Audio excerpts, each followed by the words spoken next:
আসসালামু আলাইকুম। আমি হচ্ছি আপনাকে আপনারা যারা টেকনিশিয়ান ভাই আছেন আপনাদের জন্য একটা ভিডিও নিয়ে আসছি। এটা হচ্ছে Oppo F21 Pro। এই সেটটার সমস্যা হচ্ছে চার্জিং সমস্যা।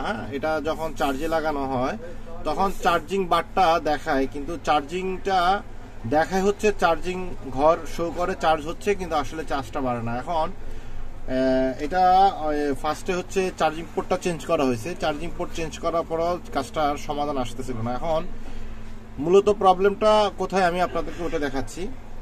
যখন আমরা চার্জে ভোল্টেজ দেই তো 5 ভোল্টটা হচ্ছে আমাদের, যেহেতু একদম মাদারবোর্ড পর্যন্ত 5 ভোল্টটা আসার পরে আমি মেপে দেখেছি যে আপনার এই হচ্ছে আমাদের চার্জিং আইসি।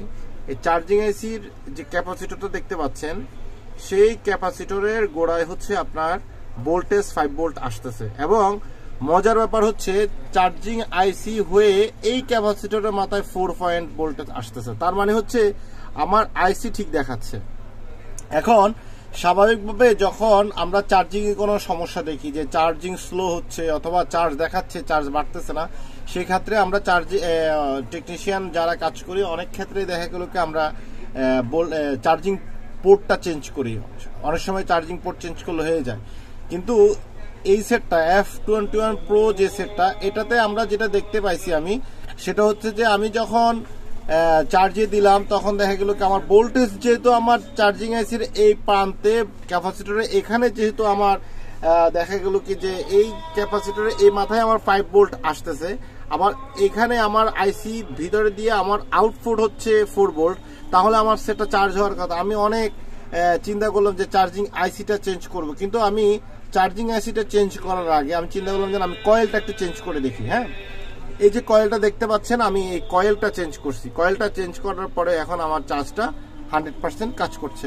তো আমার মূলত উদ্দেশ্য হচ্ছে, যেহেতু আমি কাজ করি তো অনেক সময় অনেক ভিডিও করার ইচ্ছে থাকে, কিন্তু কাজের প্রেশারের কারণে অনেক ভিডিও করা হয়ে ওঠে না।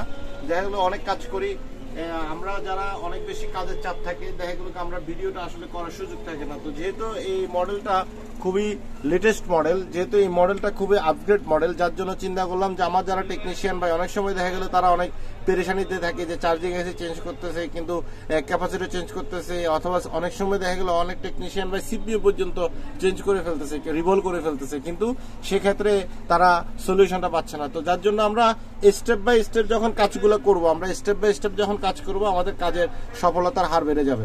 তো সেই জন্য সবাইকে ধন্যবাদ, পাশে থাকবেন। আসসালামু আলাইকুম ওয়া রাহমাতুল্লাহ।